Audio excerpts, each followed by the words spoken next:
Calvin. Okay, Trevor, kadwa wuoye gima penjo moko ni noor ni kanyo mende. Penjo wacho na ka ni Ruto wuotho mang'eny, ushuru mwachoko, kwasechoko to Ruto tich ne en wuotho.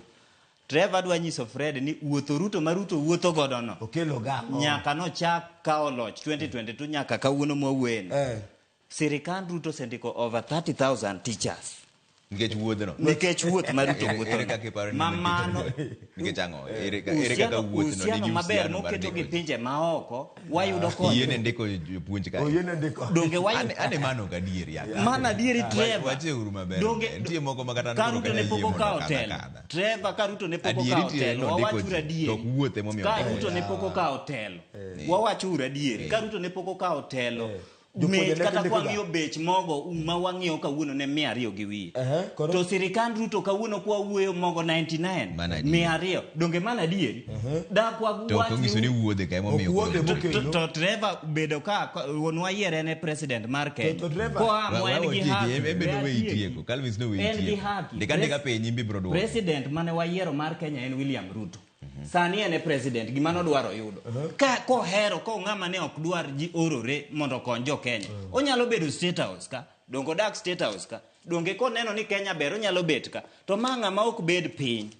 Ng'ani nyoche ok bed piny ka wiko krum ka ng'ani ok owuok odhi oko. To owuok odhi menyo nikech jo Kenya. Apenji gimoro achiel. Penja Trevor. Ine mani ting'o Ruto e peng.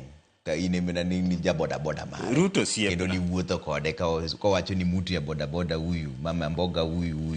Inyalo ng'isa dier sani ni ngima ni ber moloyo kane poko donjo. Trevor, wan sirikand Ruto ni ok wang'i individual person. Kenya nyoche ne kama rach. To an awuon ok dang' ang'i ni Ruto miyang'. O gima chama ok akos. To sama wawuoye Ruto nowacho ni boda boda na mama mboga. Kawuono kwa wuoyo. Ja boda boda miluongo ni Kimani Kuria.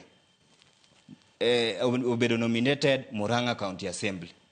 Kawuono mwawuoyeni for the first time in history mar Kenya kama. Ja pikipiki nyalo bedo machiegni gi ker. Kawuono mwawuoyeni ji wacho ni Ruto wacho ni mtu wa pikipiki sijui onoriambo nwa. Kawuono mwawuoyeni ja pikipiki obedo nominated MCA Mogotio. Ma in kaka jaboda boda. Man kaka jaboda boda ayie ni sirikand singo mare no chopo. Singo marwa kaka jaboda boda gi mama mboga Ruto no chopo. Okay.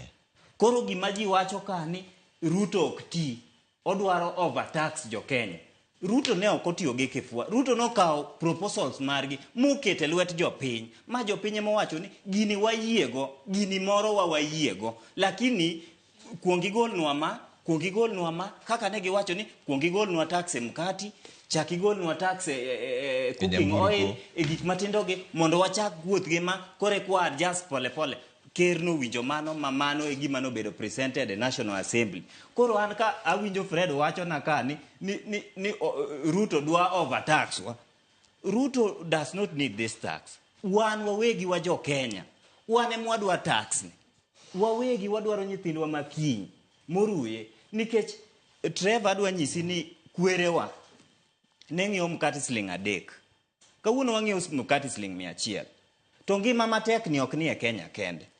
Kenya ka waonge kama wakunye mafuta. Mafuta wabedo imported ka oko. To mafuta mabedo imported gimoro amora idho kamora mora ok Kenya kende kata pinje mamoko gi kata Tanzania pinje ji ywa kamora mora. To ker temo nwa kar nyalo mare. Kenya dhi mbele. Sani ok waol pesa ni wachulo polise. Trevor dwa nyisi mano kawuono. Pesa ma polise chulo ok waol oko. Wan wawuok gi ushuru ma wagolo kaka jo Kenya. Ema chulo jotich mag sirikal.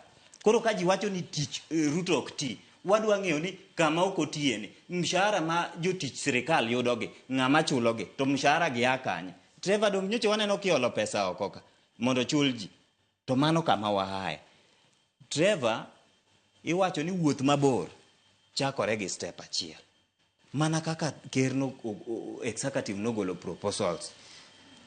Onge ng'ama perfect. To gima ne gigolo ni giwacho ni gini we wamiya ne jopiny bende wawinj pachgi. Ma jogi obiro winjo pachwa.